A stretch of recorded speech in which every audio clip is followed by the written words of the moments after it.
Olá pessoal, vamos para mais uma aula aqui e hoje nós vamos falar sobre pigmentações patológicas.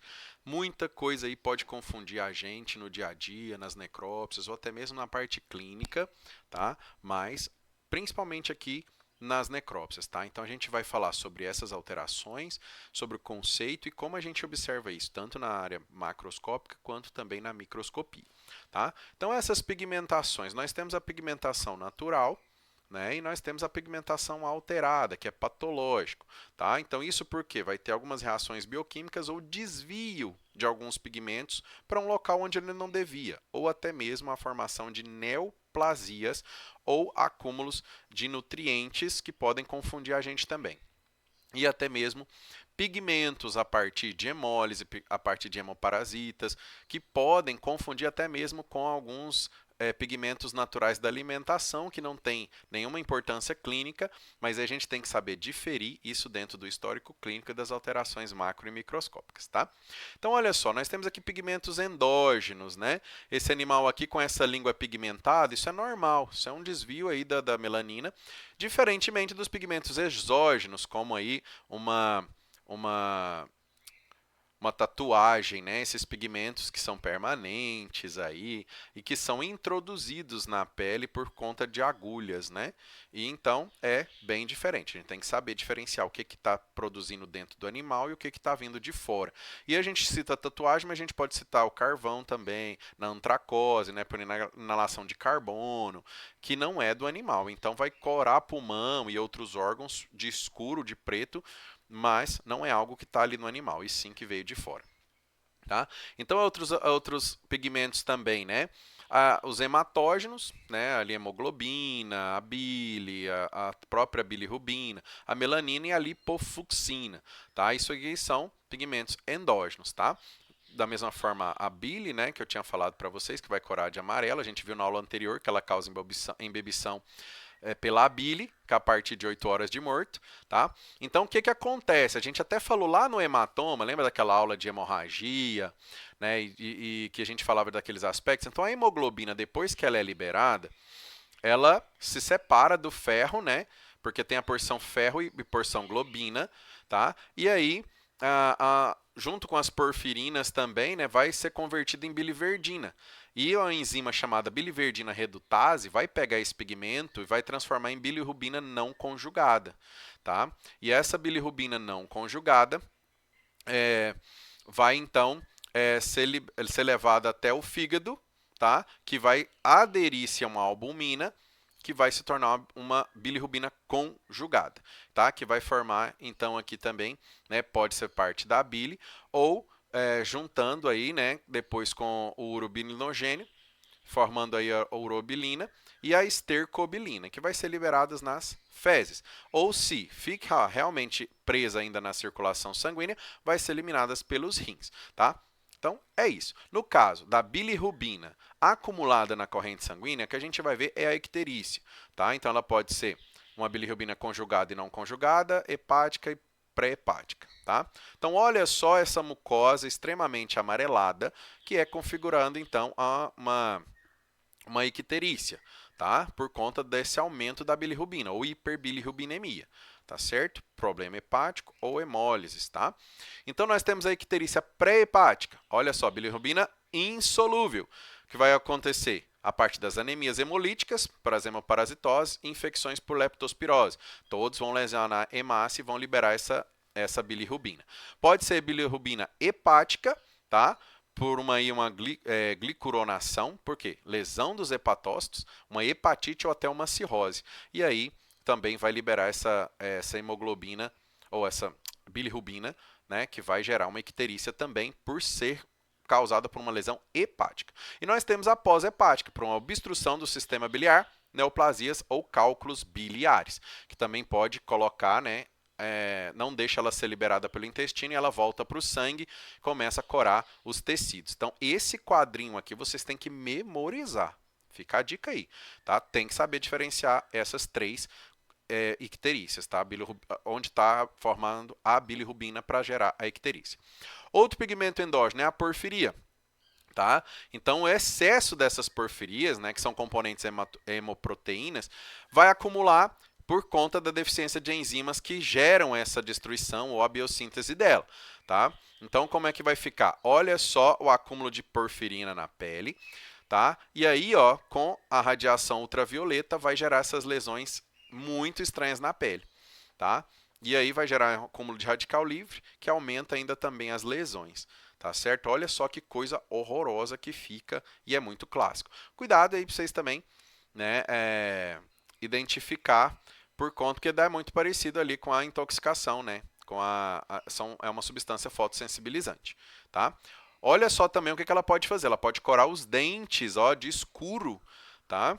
Então aqui a gente tem uma porfiria eritropoética congênita, né? Então vai gerar essa coloração nos dentes de forma escura, tá? E ossos e tecidos moles também podem ficar dessa cor, mas aqui nós temos um caso clássico de dentes, tá? E nós temos ainda o acúmulo de hemosiderina, né? Que então no caso da ferritina que vai armazenar ferro nos tecidos. Olha só, fígado, medula óssea, músculo e vai ficar também de forma escurecida, tá?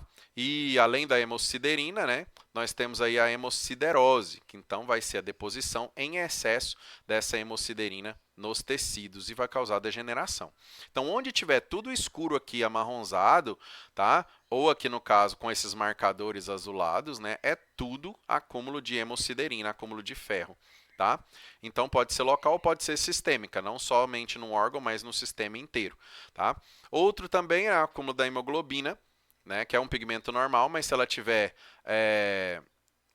oxigenada, você vai ver ela de forma avermelhada. Se não tiver com oxigênio, vai ficar de uma cor azulada. Por isso que o sangue oxigenado, ele é mais avermelhado. E geralmente ele está dentro das artérias. E o sangue mais escurecido, ele está dentro das veias, né? Então, olha só, no caso de uma cianose, um animal com a pigmentação normal e um animal cianótico. Então, ele vai ter as mucosas e a coloração onde a pele é clarinha, você vai ver com ausência de oxigênio e acúmulo de CO2, nós temos uma mucosa acinzentada, né, mais azulada ou até mesmo lilás em alguns casos.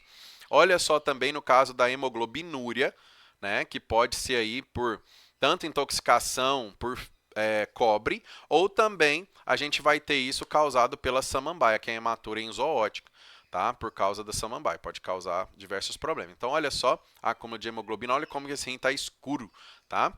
Agora, existe outro pigmento que é a melanina.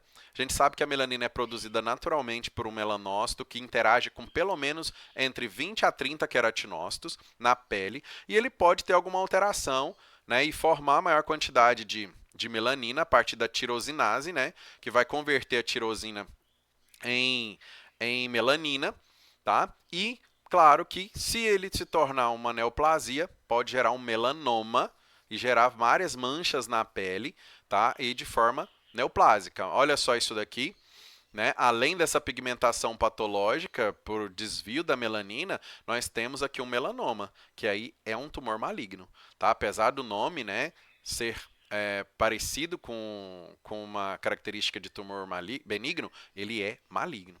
Tá?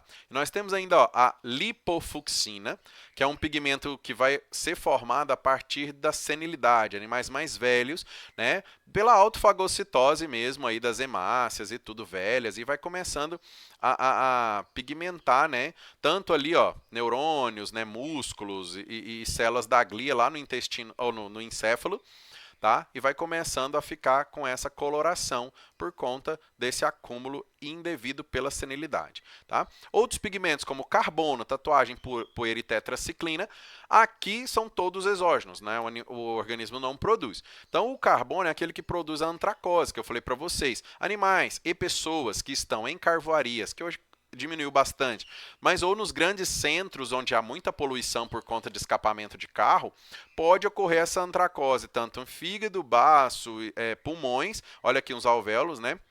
No pulmão idoso, ó, cheio de carvão, tá? Antracose, não esqueçam esse nome. Isso é muito importante, tanto em animais quanto em seres humanos também. Agora, as tatuagens poeiras, né? A tatuagem você vai lá, né? Você coloca ela de forma proposital. A gente tem em tatuagens para bezerros por número na orelha, né? Você fura e vem com a tinta da tatuagem. Agora, poeira, né? A gente chama de coniose, né? Pneumoconiose, acúmulo de poeira, inalação sílica também, né? Que vai gerar uma reação fibrosa também, tá? Agora, os carotenoides, geralmente eles são oriundos de esses alimentos, né, amarelados, né, de cenoura, a cúrcuma, né? Mas, o que, que vai acontecer? É, essas células corticais da adrenais, corpo lúteo, célula de Kupper, testiculares e plasma, soro e gordura que podem se corar com esse pigmento e apresentar essa dificuldade em você separar se é uma icterícia ou se é um acúmulo de carotenoides, tá? Então olha só aqui, ó, tá tudo amareladinho, né?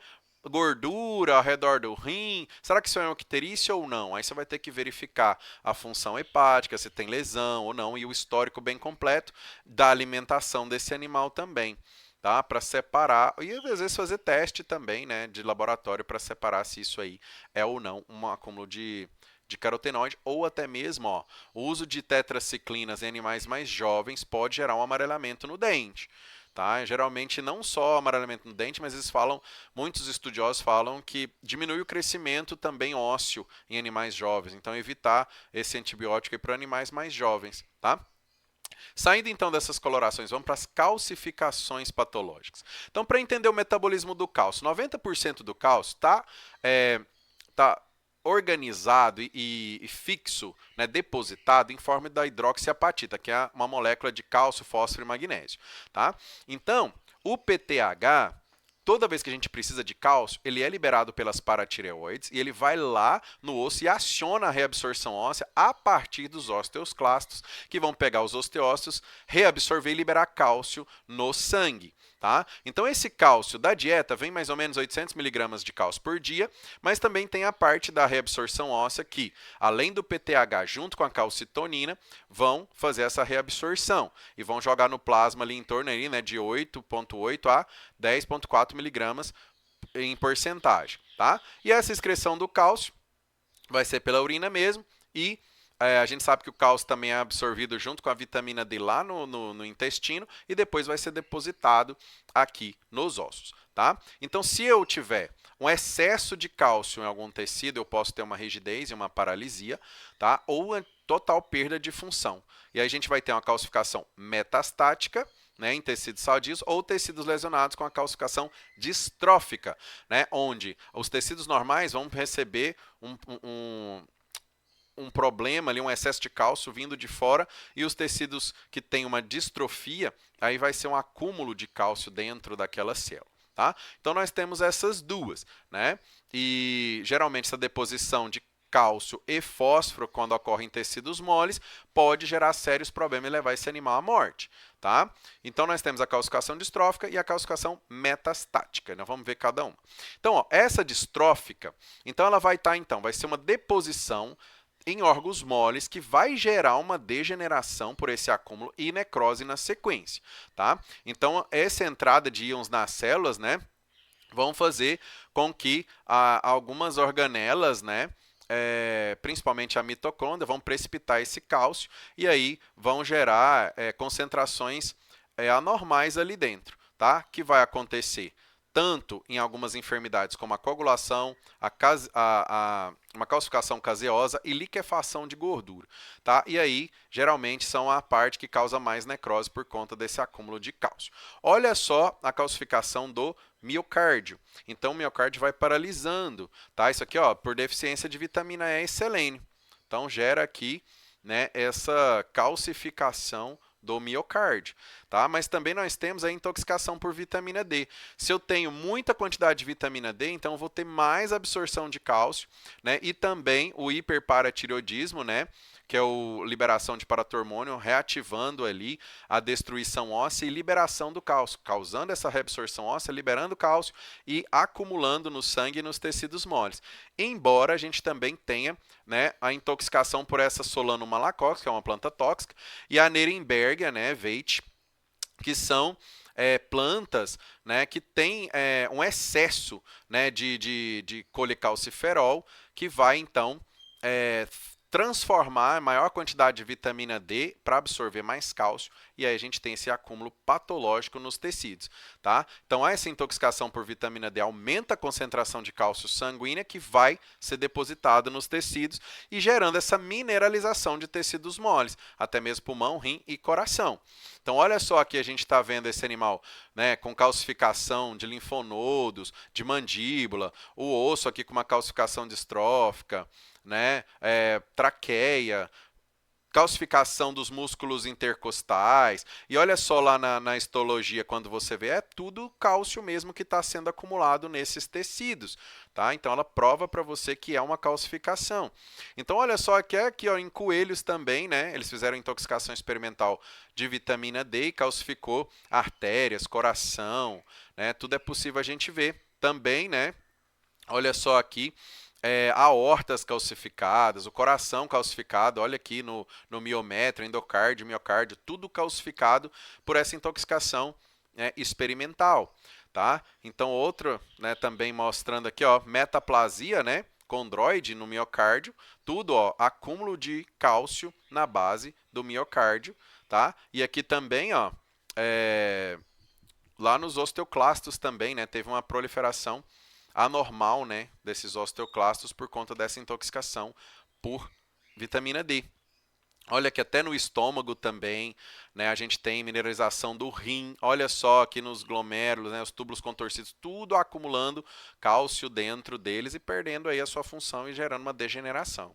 Tá? Agora, quando tem também uma calcificação metastática, que pode sair, né, patológica de um lugar para outro, nós temos o caso aqui então no caso primário, né, que é a hiperplasia ou neoplasias das paratireoides, que vai gerar tumor, que vai aumentar o PTH, aumenta a quantidade de cálcio no sangue e vai gerar calcificação em tudo quanto é lugar.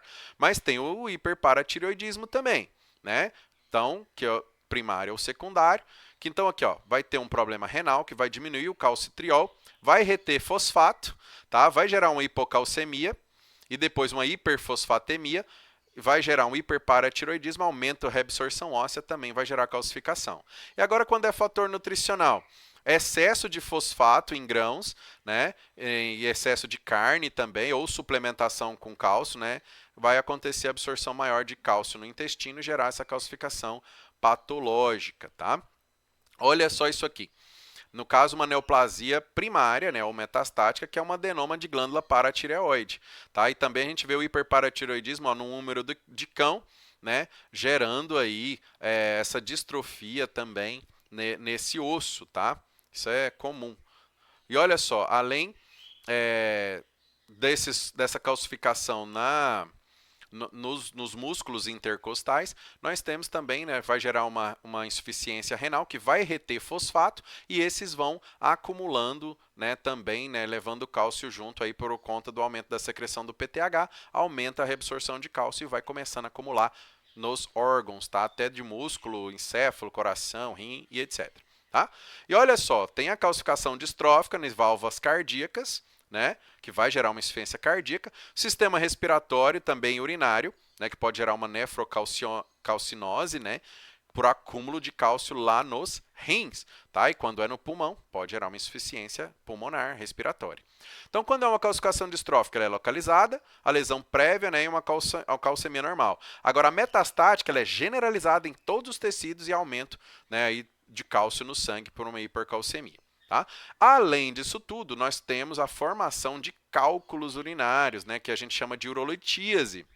Então, pode ser fator nutricional, hereditário ou pelo excesso de cálcio também. E a ocorrência, a gente vai ver essas lesões na pelve renal, ureter, bexiga e uretra, em todos os animais praticamente. Tá? Isso aí não tem predileção. Tá?